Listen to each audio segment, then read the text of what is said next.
வணக்கம் முறைகளை welcome back to epic life. நான் உங்கள் வெற்றி கூட்டாளி. இன்றைய வீடியோ பதிவில் புத்திசாலிகளிடத்தில் காணப்படுகிற 7 பொதுவான குணங்கள் என்ன அப்படின்னு சொல்லிட்டு நம்ம வந்து பார்க்க போகிறோம். புத்திசாலிகிட்ட இந்த 7 விஷயம் தான் இருக்குமா, இதை தாண்டி எதுவும் இருக்காதா அப்படின்னு கேட்கலாம். இந்த 7 விஷயங்கள் அப்படிங்கிறது அவங்க கிட்ட காணப்படுற பொதுவான விஷயங்கள். சரி, இதையே நீங்கள் தெரிஞ்சுக்கணும், எத்தனை குணங்கள் எத்தனை வகையான விஷயங்கள் உங்ககிட்ட இருக்குது அப்படின்னு நோட் பண்ணிக்க ஆரம்பிங்க. இப்போ ஒவ்வொரு விஷயமா பார்க்கலாம். முதலாவது சாலிட்யூட், தனிமை. இந்த தனிமை அப்படின்னு வரும்போது 2 விதமான தனிமை இருக்குது நண்பர்களே. முதலாவது வகை என்ன அப்படின்னா, என் கூட யாருமே இல்லையே அப்படின்னு நினச்சிட்டு தனிமையாக வந்து இருக்கிறது, லோன்லினஸ் அப்படின்னு சொல்லுவாங்க. இன்னொரு விதமான தனிமை என்ன அப்படின்னா, என் கூட நான் தனியாக இருப்பதற்கு ஒரு நேரம் வேண்டும் அப்படின்னு சொல்லிட்டு மற்ற எல்லா டிஸ்ட்ராக்ஷன்ஸையும் மற்ற மனிதர்களை தவிர்த்துட்டு தன்னோடு தான் தனிமையாக இருத்தல் அப்படிங்கிற 2வது வகை தனிமை. இந்த புத்திசாலிகள் கிட்ட இந்த 2வது வகை தனிமை இருக்கும். சரி, இவங்க ஏன் தனிமையை விரும்புகிறாங்க அப்படின்னு கேட்டிங்கன்னா, முக்கியமாக ஒரு 4 காரணங்களை சொல்லலாம். முதலாவது டு ரிலாக்ஸ், அவங்க வந்து ரிலாக்ஸ் பண்ணிக்கிறதுக்காக. 2வது காரணம் அவாய்ட் டிஸ்ட்ராக்ஷன்ஸ், இதை வந்து நிறைய டிஸ்ட்ராக்ஷன்ஸை வந்து கம்மி பண்ணணும் அப்படிங்கிறதுக்காக, தவிர்க்கணும் அப்படிங்கிறதுக்காக.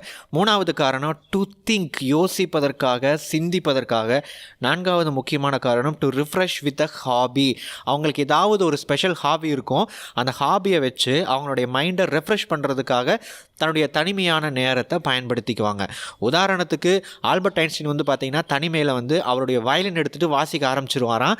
ஸோ அது வந்து அவருக்கு ஒரு மிகப்பெரிய ஒரு ரிலாக்ஸேஷன், ஒரு ரிஃப்ரெஷ்மெண்ட்டை வந்து கொடுக்குமா. Number 2, strong sense of self. தன்னுடைய சுயத்தை, நான் தான் இதுதான் என்னுடைய தன்மைகள், எனக்கு இந்த குணங்கள் இருக்குது அப்படின்னு சொல்லிட்டு அதை வந்து ரொம்ப ஸ்ட்ராங்காக வந்து ஃபீல் பண்ணக்கூடிய தன்மை இவங்களுக்கு இருக்குது. சரி, இது இன்னொரு விதத்தில் சொல்லணும் அப்படின்னா, அவங்களுடைய குணம் என்ன, அவங்களுடைய வீக்னஸ் என்ன, அவங்களுடைய ஸ்ட்ரென்த் என்ன, அவங்களால என்ன முடியும், அவங்க அப்படின்னா என்னென்ன விஷயங்கள் இருக்குது அப்படின்னு சொல்லிட்டு அவங்கள பற்றி அவங்களுக்கு நல்லா புரிஞ்ச உணர்ந்த ஒரு நிலையில் அவங்க இருப்பாங்க. இன்றைக்கி பல பேருக்கு அவங்கள பற்றி நிறைய விஷயங்கள் தெரியாது, ஆனால் மற்ற எல்லாத்த பற்றியும் தெரியும், எல்லாத்த பற்றியும் படிப்பாங்க, எல்லாத்த பற்றியும் தெரிஞ்சுக்குவாங்க.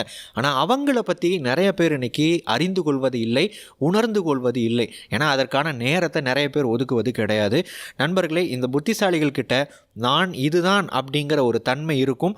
அதுதான் அவங்களால என்ன முடியும், எதில் தலையிடணும், எதில் மூக்கு நுழைக்கக்கூடாது அப்படிங்கிற பல விஷயங்களுக்கு கைட் பண்ணக்கூடிய ஒரு முக்கியமான ஒரு சிறப்பம்சம். Number 3, always want to know more. அதிகமாக தெரிந்து கொள்ள வேண்டும். எதை பற்றி அப்படின்னா, அவங்களுக்கு எதில் இன்ட்ரெஸ்ட் இருக்கோ, அவங்க எந்த துறையில் ஈடுபடுறாங்களோ அதை பற்றி அவங்க அதிகமாக தெரிஞ்சுக்கணும், அதிகமாக உணர்ந்துக்கணும் அப்படின்னு சொல்லிட்டு ஒரு கட்டத்தை வரைக்கும் எல்லாருமே வந்து ஒரு விஷயத்தை கற்றுக்கிறத படிக்கிறத நிப்பாட்டிடுவாங்க. இவங்க அதை தாண்டி பல படிகள் மேலே மேலே மேலே போய் நிறைய விஷயங்களை வந்து கற்றுக்கணும், தெரிஞ்சுக்கணும் அப்படிங்கிற அந்த எண்ணத்தோடு இவர்கள் செயல்பட்டு கொண்டே இருப்பார்கள். லேர்னிங் அப்படிங்கிற ஒரு விஷயம் இவங்ககிட்ட இருந்துக்கிட்டே இருக்கணும், தெரிஞ்சுக்கிட்டே இருப்பாங்க, லேர்ன் பண்ணிக்கிட்டே இருப்பாங்க. Number 4, observation. இவங்க இயல்பாகவே எல்லாவற்றையும் அப்சர்வ் பண்ணக்கூடிய ஒரு தன்மை கொண்டவங்களாக இருப்பாங்க. அப்சர்வேஷன் அப்படின்னா முதல் படி என்ன அப்படின்னா, கவனித்தல், ஒரு விஷயத்தை கவனிக்கிறது. 2வது அதை வந்து பெர்ஸ்பெக்டிவ்னு சொல்லுவாங்க. அதாவது ஒரு விஷயத்தை நம்ம கவனிக்கிறோம், அதை நம்ம எப்படி கவனிக்கிறோம் அப்படின்னு இன்னொரு பகுதி இருக்குது. இப்போ ஒரு சம்பவம் நடக்குன்னா அதை வந்து இவங்க இப்படி தான் நடக்குது, அப்படி தான் நடக்குதுன்னு பொதுவான மக்கள் வந்து ஒரு கருத்தை சொல்லிட்டு போயிடுவாங்க. ஆனால் இதை தாண்டி அவங்க வேறு ஒரு கோணத்திலிருந்து அதை பார்க்க ஆரம்பிப்பாங்க. ஸோ இந்த 2 விஷயங்கள் இருக்கிறதுனால இவங்களுடைய அப்சர்வேஷன், இவங்க வந்து ஒரு உலகத்தையோ ஒரு சம்பவத்தையோ சில விஷயங்களை வந்து கவனிக்கிறாங்க பார்த்தீங்களா, அந்த தன்மை வந்து மற்றவங்களிலிருந்து முற்றிலும் வேறுபட்டதாக இருக்கும். பொதுவாக இவங்க அப்சர்வ் பண்ணும்போது மற்றவங்க கற்றுக்காத நிறைய விஷயங்களை இவங்க அதன் மூலமாகவே கற்றுக்கொள்ள முடியும். அப்படி இவங்க நிறைய விஷயங்களை கற்றுக்கிறதுனால தான் இவங்க மற்றவங்களிலிருந்து தனித்தன்மை வாய்ந்தவங்களாக இருக்கிறாங்க. நண்பர்களே, இப்போ ஒரு புத்தகம் இருக்குன்னு வச்சுக்கோங்க, அந்த புத்தகத்தை யார் வேணால் படிக்க முடியும். ஒரு யூடியூப்பில் ஒரு வீடியோ இருக்குன்னு வச்சுக்கோங்க, அது யார் வேணால் பார்க்க முடியும். ஒரு ஸ்கூல் இருக்குது, ஒரு காலேஜ் இருக்குது, ஒரு கோர்ஸ் இருக்குன்னு வச்சுக்கோங்க, அதை யார் வேணும்னாலும் அட்டன் பண்ண முடியும். ஆனால் அதை தாண்டி இந்த அப்சர்வேஷன் ஒன்று இருக்குது பார்த்தீங்களா, இதுதான் யாருமே கற்றுக்க முடியாத ஒரு விஷயங்களை கற்றுக்க வைக்கும். அந்த குணம் இவங்க கிட்ட இருக்குது. Number 5, managing emotions. ஒரு மனுஷன் அப்படின்னு எடுத்துக்கிட்டாவே ப்ராக்டிக்கலாக அவனுக்கு வந்து எல்லா விஷயங்களும் மாறி மாறி வரும். அது வந்து ஒரு இன்பமான விஷயங்கள் வரலாம், துன்பமான விஷயங்கள் வரலாம், தன்னை வந்து சோகத்தில் ஆழ்த்தக்கூடிய சில சம்பவங்கள் அவனுக்கு நடக்கலாம். இந்த மாதிரி பல விஷயங்கள் அவனுக்குள்ளே மாறி மாறி வரும்னு வைங்களேன். இதை சரியாக எப்படி மேனேஜ் பண்ணணும் அப்படிங்கிறது இவங்களுக்கு தெரிஞ்சிருக்கும். பல பேர் இன்னைக்கு ஏதாவது ஒரு சோகமான விஷயம் நடந்துருச்சு அப்படின்னா அதில் இருந்து வெளியே வர முடியாமல் அதை விட்டு கடந்து போக முடியாத ஒரு நிலைமை இன்றைக்கி நிறைய பேர் வந்து அதில் மாட்டிக்கிட்டு இருக்கிறாங்க. ஆனால் இவங்களுக்கு இதை எப்படி மேனேஜ் பண்ண முடியும், எப்படி பண்ணால் என்னால் இதிலேருந்து வெளியே வர முடியும், எந்த அளவுக்கு இந்த எமோஷன்ஸை நான் வந்து அலோவ் பண்ணணும் அப்படின்னு சொல்லிட்டு அந்த விஷயத்தில் அதை கண்ட்ரோல் பண்ணுறதுல, அதை மேனேஜ் பண்ணுறதுல ரொம்ப சரியாக இவங்க செயல்படுவாங்க. Number 6, creativity. கிரியேட்டிவிட்டி அப்படின்னா என்ன அப்படிங்கிறது எல்லாத்துக்குமே தெரியும். ஆனால் எப்படி க்ரியேட்டிவாக இருக்கிறது அப்படின்னு கேட்டிங்கன்னா அதுக்கு ஒரு 3 பக்கங்கள் இருக்குது நண்பர்களே. முதலாவது பக்கம் நிறைய விஷயங்களை கற்றுக்கிறது. அதாவது இப்போ நம்ம வந்து ஒரு வீடியோ மேக் பண்ணுறோம், ஏதாவது ஒரு சின்ன ஒரு விஷயம் பண்ணுறோம் அப்படின்னா அந்த விஷயத்தை இதுக்கு முன்னாடி யார் எப்படி பண்ணியிருக்கிறாங்க அப்படிங்கிறத கற்றுக்கிறது. இது வந்து நிறைய இடத்துலேருந்து கற்றுக்கிறது. ஒரு இடத்துலேருந்து நீங்கள் கற்றுக்கிட்டு அதை அப்படியே ரெப்ளிகா பண்ணிங்க அப்படின்னா அதுக்கு பேர் வந்து காப்பி கேட் அப்படின்னு சொல்லுவாங்க. நம்ம வந்து காப்பி அடிக்கிறோம் அப்படின்னு சொல்லுவாங்க.